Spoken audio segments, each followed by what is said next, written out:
Welcome to this introduction to photospheres. In a recent article, in a blog article that I wrote in August 2022, I wrote about learning experiences in the third dimension.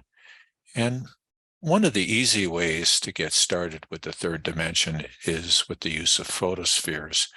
There are many articles, many YouTube videos on how to make a photosphere. It's very simple. If you have a smartphone and something like Google Street View, it's terrifically simple to make a photosphere.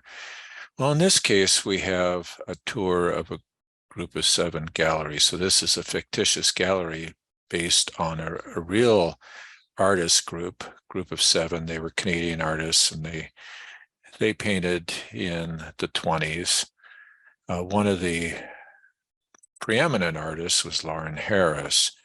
And so here what we have is a photosphere. Now this photosphere could have easily been generated by a smartphone. In this case, it wasn't. It was created with a 3D model in Blender and then output as a photosphere. And the interesting thing about this is you can click, you can interact, you can learn about Lauren Harris. And so here, Harris articulated a vision for the group of 7 during the 1920s. Harris's works became more abstract and simplified. And this allows you to view Harris's, in this case, icebergs. You're also able to move around. You can go from one room to another. And in this room, this is a room featuring Emily Carr. And again, we can go to a description of Emily Carr. So Emily Carr was not technically a member of the group of 7, but as Lauren Harris pronounced, "You are one of us." She painted primarily in the West Coast. And here, this is her work called The Big Raven. Well, the purpose of this tutorial is to show you precisely how I created this art gallery, and of course we can display videos and so forth. So the purpose of this video is, how did I create this interactive tour? Well, we're using LodeStar, and we're using if we looked at our templates, we're using the Activity Maker template. So basic template, and I created a project from the template and called it Art Gallery. And on my first page, I put in the title. If I go to layouts, this is just a normal layout. There's nothing unusual here. The themes, I took the inner background color, so the page color, and made it almost black. In the layouts, I did bring in an image. And so the image that you saw, the background painting of Lauren Harris, that turned out to be my image, and I simply went into layouts and got the image for that. So that became my background. This looks distorted now. Photospheres will look distorted until they're displayed in a viewer that understands photospheres. But photospheres are essentially 360-degree kind of panoramic images. In this case, this was a model of an art gallery. And you can kind of see the distortion here. But when we play it back, we are able to navigate 360 degrees. Let me point that out one more time just so that you can see what I'm talking about. And then I'll point out how I made the hotspots in order to navigate. So that same image now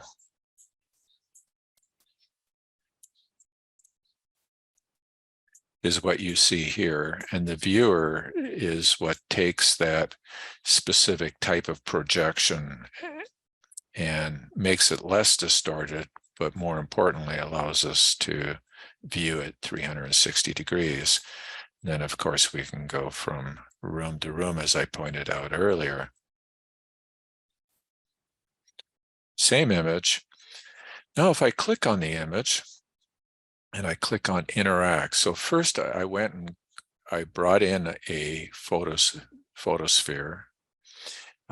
This specific type of projection is called an equirectangular projection. And you can find these. You can obviously make them with tools like Blender, or you can use your iPhone to create them, or your Android, or you can find them in Flickr or any number of places, Wiki, Media Commons. So I brought that in as a straight JPEG, nothing fancy there. But once I brought it in and included it in my project, I returned to this image dialog and clicked on interact. So with interact, so with this particular editor, you can add info markers. So I could go ahead and just put in info markers, and we have a variety of different types of markers. Or I could add a hotspot. So I could click, and that adds a hotspot to the scene. I can place the hotspot over something, right click, and now I have all of my branch options. I'm able to do things as a result of the click. So we don't particularly need this hotspot because we've already created. So here, as you can imagine, the choose branch options when selected simply jumps to the next page, which has another photosphere. In this case, that page is, the page ID is Emily Carr Gallery, and we'll simply jump to that page. So that's how we do our navigation. Just place this hotspot over the door, right click, choose branch options, and I just chose jump to page, and then of course I'm going to the Emily Carr Gallery. Branch immediately, 0-second delay. Now with these images, I ended up just using an image marker and then going and grabbing an image. So here I'll just grab I'll grab this. This obviously is not a Lauren Harris image, but what I simply did was grabbed an image and placed it. I placed it on the gallery wall. Now this takes a little finessing. You have to place it in the right spots, or otherwise it just seems distorted. But these images now on the gallery wall were simply brought in by using the image marker, selected an image and brought it into our project. That's all there was to that. Now I also created a hotspot, so choose branch options when selected. And here what I'm doing is adding an overlay. So I have the painting on another page. The page ID is called icebergs, and I'm adding an overlay. I'm just displaying that page over top of this photosphere viewer.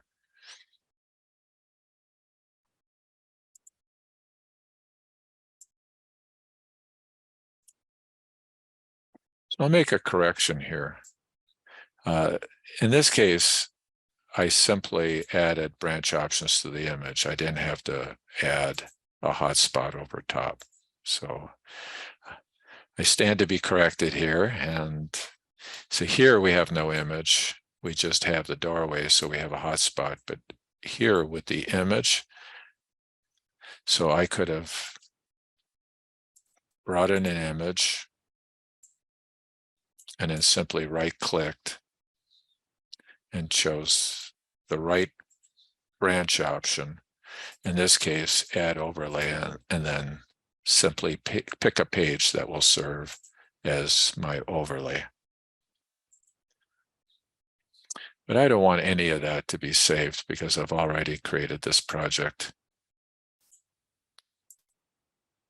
And here on the Emily Carr Gallery, we did the very, very same thing. We clicked, interacted, added hotspots, and then we added imagery,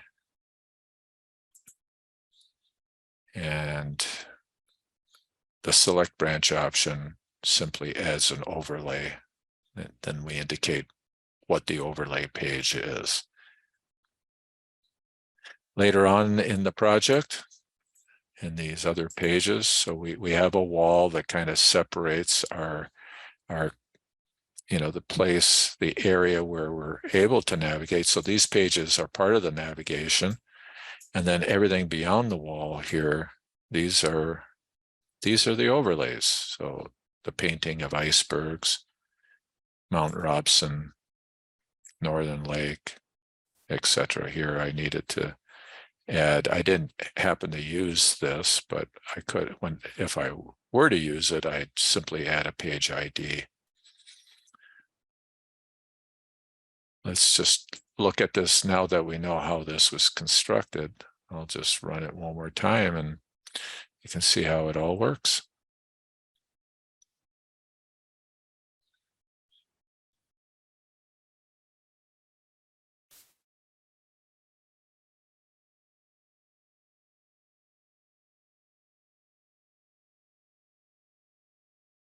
This room is dedicated to the work of one artist, Warren Harris.